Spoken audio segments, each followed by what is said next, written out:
Mutton எடுத்து வச்சுருக்கேன். 1 kilo கொஞ்சம் கூட மட்டன் இது. நான் Sivakami. Welcome to Siva's kitchen. இன்றைக்கி மட்டன் பெரட்டல் எப்படி செய்கிறது அப்படின்னு பார்க்கலாம். முதல்ல இந்த மட்டன்லாம் நான் ப்ரெஷர் குக்கரில் வேக போட்டுக்க போகிறேன். லேசாக கொஞ்சம் உப்பு, கொஞ்சம் மஞ்சத்தூள் போட்டு ஒரு 8 விசில் வரைக்கும் இதை முதல்ல நம்ம வேக வச்சுக்கலாம் ப்ரெஷர் குக்கரில்.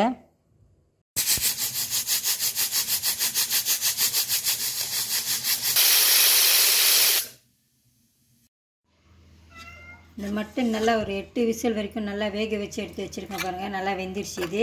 அடுத்து நம்ம பிளைண்ட் பண்ணுற இன்க்ரீடியன்ட்ஸ் எல்லாம் பார்க்கலாம். கொஞ்சம் மிளகு எடுத்து வச்சுருக்கேன். மிளகு, இது பெருஞ்சீரகம், சோம்பு, கொஞ்சம் மல்லி, இதெல்லாம் தனியாக வறுத்துக்கணும். அப்புறம் இங்கே கொஞ்சம் தேங்காய் பூ. இதெல்லாம் நான் எவ்வளோ எடுத்திருக்கேன் அப்படின்னு டிஸ்கிரிப்ஷனில் சொல்கிறேன். தேங்காய் பூ, இது காஞ்ச மிளகா, இது ரெண்டுமே நம்ம வறுத்து பிளைண்ட் பண்ணி எடுத்து வச்சுக்கலாம். அப்புறம் இங்கே கொஞ்சம் பெரிய வெங்காயம், இது இஞ்சி, பூண்டு, சிராய் கூட 2 எடுத்திருக்கேன். இது எல்லாத்தையும் தனியாக பிளைண்ட் பண்ணிக்கலாம். இந்த ட்ரை இன்க்ரீடியன்ட்ஸ் இது எல்லாத்தையும் தனியாக வறுத்துட்டு பிளைண்ட் பண்ணிக்கலாம். ஒன்றாவது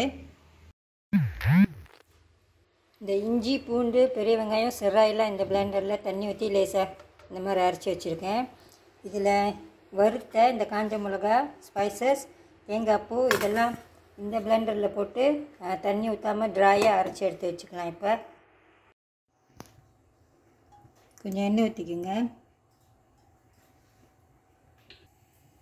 இதில் பிரியாணி இலை, பட்டை, அப்புறம் இந்த பூ இருக்குது.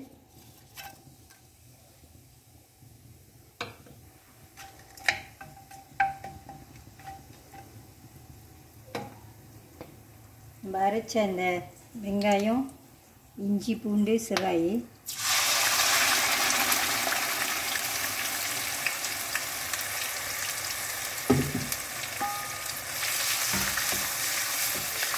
இது முதல் நல்லா வதங்கிட்டோம்.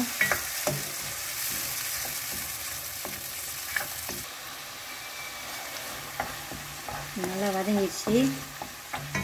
இந்த இப்போ கொஞ்சம் கருவேப்பிலை, கொஞ்சம் அரிசிக்கறி தூள், இது மஞ்சத்தூள், காஷ்மீரி சில்லி பவுடர்,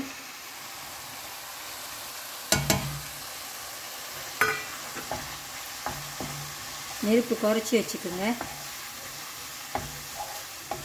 இந்த எண்ணெயிலே இந்த மிளகாத்தூள்லாம் கொஞ்சம் வதக்கிக்கிட்டிங்கன்னா நல்லாயிருக்கும், பச்சை வாசம் அடிக்காது. இந்த மட்டன் வேக வச்ச தண்ணி இருக்குது, அதே இப்போ நான் கொஞ்சம் ஊற்றிக்கிறேன்.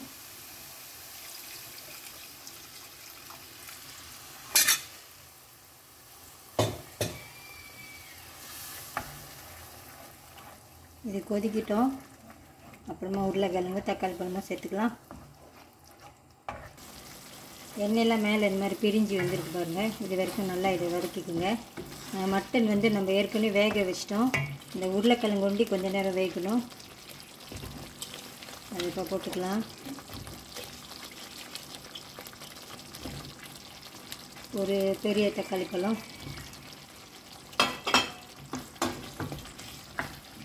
தண்ணி பத்தலைன்னா இந்த மட்டன் வேக வச்ச தண்ணியே ஊற்றி இதை வேக வச்சுக்கோங்க. நானும் கொஞ்சம் ஊற்றி தான் இப்போ வேக வைக்க போகிறேன்.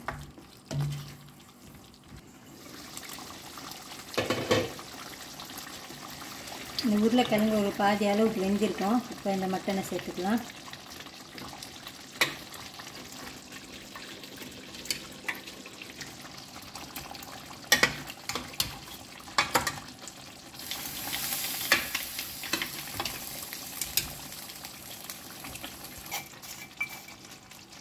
மட்டனுக்கு தேவையான உப்பு போட்டுக்கோங்க. மொதையும் கொஞ்சம் போட்டிருக்கோம், பார்த்து போட்டுக்கோங்க.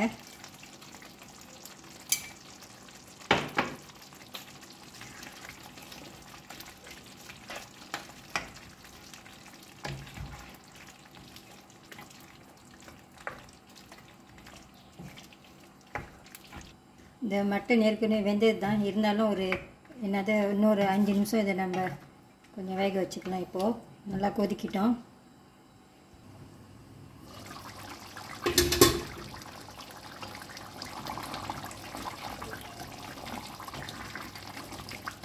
Almost ready. நம்ம அரைச்ச இந்த ஸ்பைசஸ், தேங்காய் பூ, காஞ்ச மிளகா, மிளகு எல்லாம்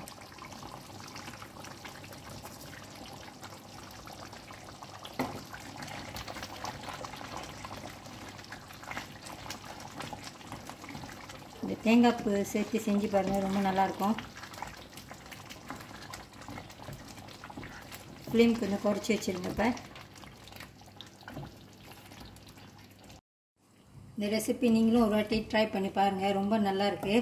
கடைசியாக அந்த காஞ்ச மிளகா, தேங்காய் பூ, கொஞ்சம் ஸ்பைசஸ்லாம் வறுத்து நான் செஞ்சுருக்கேன். இது ரொம்ப நல்லாயிருக்கு. நான் கொஞ்சம் டேஸ்ட் பண்ணி பார்த்தேன். இந்த வீடியோ உங்களுக்கு பிடிச்சிருந்துச்சின்னா லைக் பண்ணிவிட்டு ஷேர் பண்ணிவிட்டு சிவாஸ் கிச்சன் சேனலுக்கு சப்ஸ்கிரைப் பண்ணிக்கோங்க. தேங்க்யூ ஃபார் வாட்சிங்.